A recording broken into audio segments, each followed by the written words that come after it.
Service, Barry Donadio. Thank you so much for coming on here for this breaking news out of Mar-A-Lago. I want to get back to that we have been hearing here at Newsmax that there's been increased security here for President Trump, given what's happening with Iran. Does this situation, is that potentially what might have led to this? Is given the situation with Trump now threatening to strike Iran, could that have maybe played into this? We know that that's something that he could do at any point now. We have ships moving towards Iran. Do you believe that that might be a reason why we're now seeing another attempt on his life? It could be possible, and thanks for having me on your show. Until we learn further and we get all the information, all possibilities are on the table. My guess is this is probably a young man that was watching the internet or television and just radicalized by the politics that we all see and hatred brewed. But it could also be an Iranian plot. One will never know until we get into his cell phone, get into the internet and see what manipulated him to do such a thing. Yeah. And kind of an act that really he would never be able to finish anyway, right, based on all the security that is there at the residence. This is what I'm hearing right now, is we have a name now. This was given to us on a condition of an anonymous source here. They didn't want to release their name, but we do have it. 21-year-old Austin Tucker Martin is apparently the name of the suspect that tried to get on the property, was shot by the Secret Service. Jonathan, now that we have a name, and we know that he's a white male, 21 years old, from North Carolina. Go back to the name, Austin Tucker Martin. What now are our investigators going to be looking at in diving deeper into his history? Everything. And they're going to look at everything. This individual, if he showed up with a cell phone, they typically do nowadays, they're going to be able to get into that pretty quickly. At least look at his toll, what the toll records are. Pull all his phone information to see where he's been, who he's been talking to, and start to develop this out into a profile of this individual along with other people that are in contact with him. So the fact that his family, I think you were saying earlier, his family submitted a missing persons report tells me that they were concerned for this guy and they were concerned for his well-being. That kind of leads me away from the thought that it was Iranian, a sponsored terrorism, but it still could be the fact that he was radicalized by some other group, some other leftist groups, some group that on the right who is chosen the Epstein Hill to die on. I see violence coming from that potentially. Right. So I think that they're going to start looking at this. It's going to unfold very quickly to be able to put together the profile of who he is and who he's around. Yeah, Charles, to go back to this, I mean, yeah, these are the three that have tried to assassinate President Trump. Thomas Matthew Crooks, that was July 13th of 2024. He was 20 years old.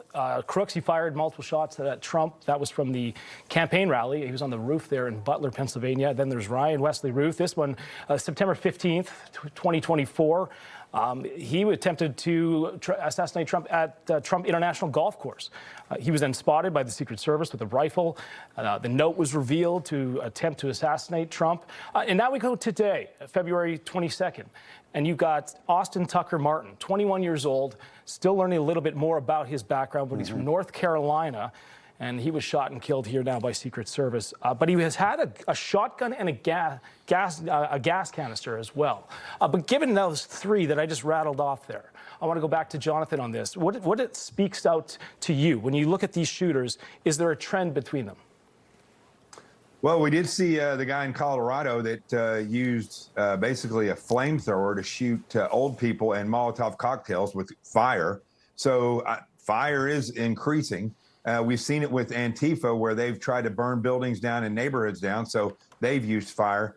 So it would not surprise me if this individual's plan was to get there and start a fire. But we've also seen in New York City, when President Trump's trial was going on, that a man went across the street into the park there, across from the Southern District, and lit himself on fire. So I'm telling you, the crazies are out, and they're using fire now and other means and methods, as we've seen. And I think that this goes right along with that, because it's interesting, when you look at terrorism and you look at the tactics of terrorists, when you look at certain criminals, they have tactics that evolve.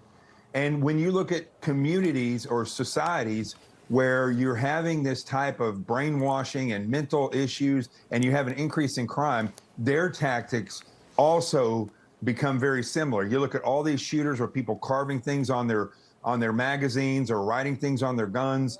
That is a new change or a new tactic in the behavior of what these people are doing. So I look at this and it has signs of somebody who is following right along in the succession of people who were either tried to burn themselves, burn something down for some cause, or just because they have some fixation with death. Yeah. Charles, back to you on this. You've got the name of the suspect here, 20. And the other thing that really sticks out to me is the age of these shooters.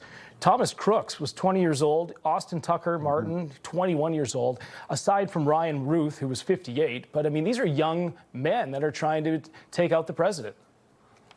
Well, you've got age that plays a factor. You've got mental health standing that plays a factor. And you also have the current conditions in one's life that play a factor. That's why we see radicalization. They hope to target and recruit those that are susceptible to being recruited, those that are going through a tough time or don't know any better, that the decisions they're ultimately going to make are going to get them and possibly others killed. You know, one thing about the Secret Service that one should know, having supervised many of these, is that the protective intelligence operations of the Secret Service is extraordinary.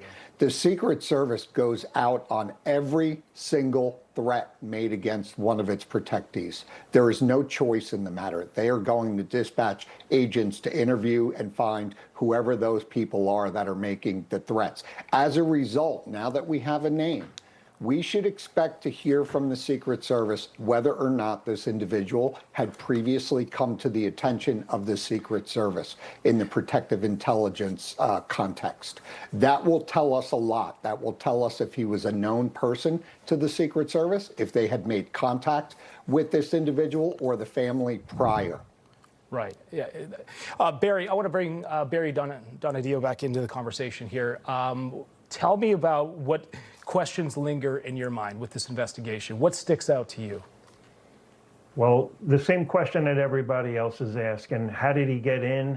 Where did he get in? And who pushed him, or if what pushed him to do such a thing? I'm going to take a guess and say this is a young man that was manipulated by the harsh politics in our country right now, the internet, and maybe some other factors. But you know, it's a terrible tragedy that a young man had to go and do this and not understand the consequences of what he was doing, and now he's dead, and he can't take back this mistake. It's just something that I'm seeing with our younger generation that are just making these types of mistakes, and they become deadly. Now, when you decide to take a shotgun and go on whether it's the White House or a complex where the United States president lives, you have to know that this is probably a suicide mission. So this was a suicide mission for him. So he made that decision, and what's behind it, we'll know in hours from now, I'm sure. Yeah. Let's go back, Jonathan, because this is a situation where you've got the president's properties, and he has many of them, and he does frequent them very often. In this situation with Mar-A-Lago, there's guests coming and going all the time from there, members. What is that security like? How difficult would it be to breach that property as a potential guest? Well, I mean, it's virtually impossible to get in there because it's similar to the White House. I mean, the security level at Mar-A-Lago, because a sitting president lives there part of the time, it is probably one of the most well-defended locations in the world. And it's also a SCIF, so there's also classified information in there. So there's multiple reasons to protect this. Even if the president is not there, his family may be there, which there may be world leaders that are staying there, and there may be information there that needs to be protected. It is the wrong place to try to sneak on and stake your claim. And as this individual today found out, you know, it's well defended, and they're going to know when you come onto that property. Charles, you've been to Mar-A-Lago, have you not? Yes. What sticks out to you about that property? And some believe it's very difficult to secure, given the size of it. I've been there once, and it's all, you've got the Secret Service in perches on the corners of the property. Is it that difficult to keep that property secure? Well, it's about how it's being secured, and every president is allowed to have a primary residence. Every president has done so. You look at President Clinton with Chappaqua, you look at Bush with the ranch in Texas, the Obamas in Chicago, and now President Trump with Mar-A-Lago. So they're going to have a lot of the mechanisms that you do see at the White House. That includes the visitor system, that includes the vetting of people that are coming on, and it includes the full-time security plan, which is authorized by law for any primary residence of the sitting president, which allows the resources to be brought to bear. Is this one of the more challenging locations? Of course it is. But that's why the Secret Service has got to continue, as they've been doing a great job doing, hiring, increasing that manpower, the availability of special teams, the use of new technologies around the properties. We see the closure of the airspace full-time now over Mar-A-Lago. Right. These are all very important things that need to happen at this location. For our viewers just tuning in, I want to get back to that press conference that we had here this morning after this all came out. Around 1:30 this happened at